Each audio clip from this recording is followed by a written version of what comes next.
Hello and welcome back. This is Travis Hemo. Today we're going to be talking about creating a comic book template in Clip Studio Paint Pro and also how to make a very simple comic book panel and how to divide it evenly to set up your comic book page. But before we go into that, please make sure you are subscribed to this channel and also like this video if you enjoy this content. Thank you. Okay, so let's get started. If you don't have it open already, let's go ahead and open Clip Studio Paint Pro. Go to File, New, and you're going to get this basic prompt.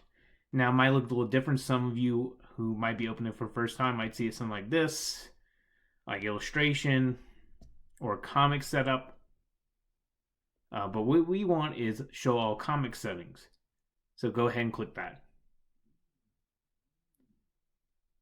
All right. So next thing to do, mine's already set, but you might already see the preset might be on one of these options here. But what you're going to want to make sure yours is on is custom. So go ahead and click that. And also manga draft settings might not be engaged, but let's take a step back and go over to your size of your canvas. If you're doing a traditional comic book, American style, you're going to go ahead and have that at 11 inches for your width and 17 inches for height. And resolution, you can have at either 400 to 600 DPI.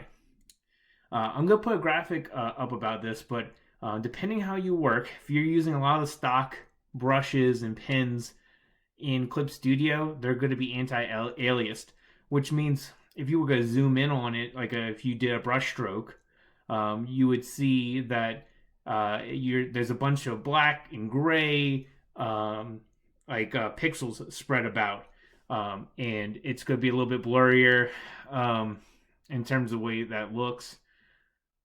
For aliased is going to be a pure black line, but the problem with that with alias is you get a very kind of like a jagged edge on it. And again, I'm going to have that graphic up to kind of illustrate that point.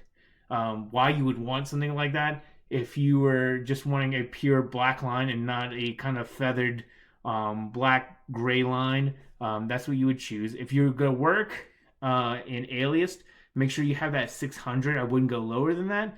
To be honest, anti-aliased is fine if you're working in 400 to about 500. And that works for me. I use some anti-alias brushes, especially if you're working digital. I think that works fine. So next we're going to go to manga draft settings. Go ahead and click it. And you're going to see these two boxes pop up. The first one right here, the top one, that was binding finish size.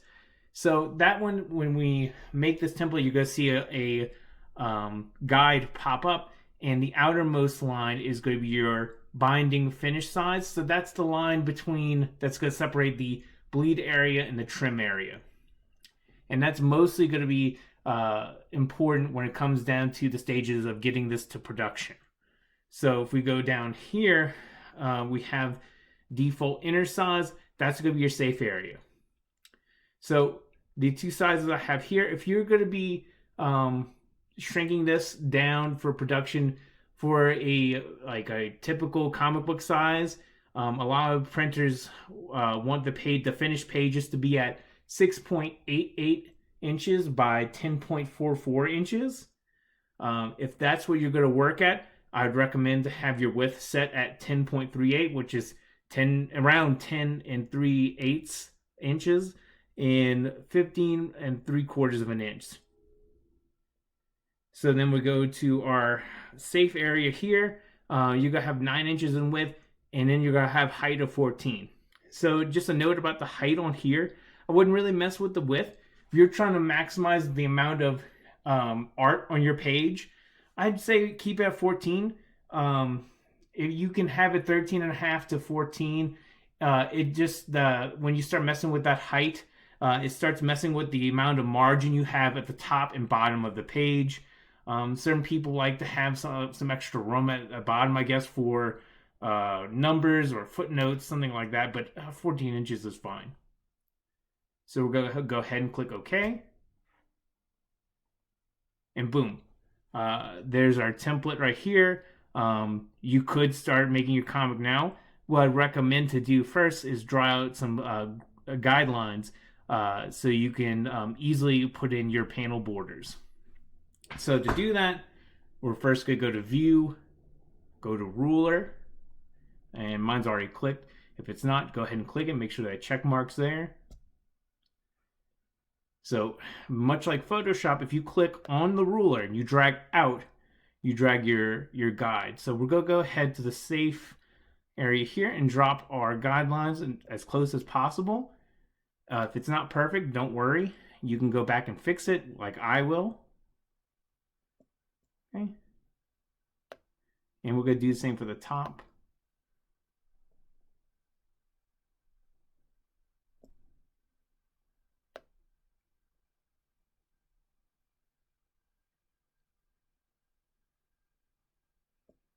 Okay.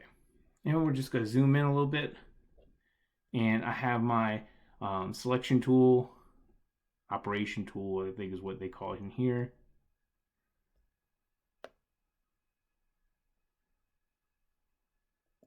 There we go. And we're going to do the same for the other side in a second. I'm just going to check the top. Somewhat off.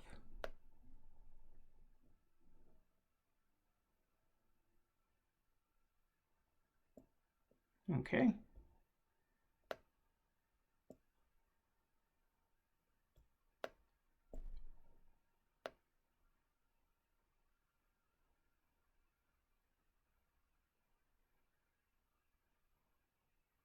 There. I know it probably seems crazy to be trying to be accurate with these, but it's going to make sense when we use our panel tool in just a second. And that looks okay. So I'll go ahead and zoom out of that a little bit. And just a note about if you were trying to print this or when you're sitting to print, this guide is not going to show up. So you don't have to worry about that at all. You can leave that on. But for some reason it's distracting and you want to get rid of these lines, you can always go to your layers palette, turn off your guide here. And if you want to get rid of the template that we had made, you go in View and click Crop Mark Default Border, and it's going to get rid of that. But to be honest, we could just leave it on. It's not a big deal. All right, the last part of this tutorial, I'm going to show how to do your basic panel and how to divide it evenly. And then I'm going to also talk about how you would size out the gutters for your panel borders. So we're going to turn our guide back on. We're going to go down to our figure tool. I already have my panel border tool selected, looks like. There we go. So on my frame border, that's what I have selected. I don't want a green border. Just a note about the outer line, the border line. It's going to be whatever your foreground color is, but I just want a black frame color.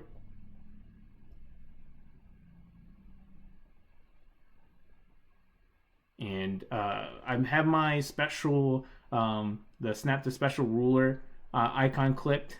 What that is, it allows me to snap to my guidelines so I can have this evenly here. So I have it turned off right now.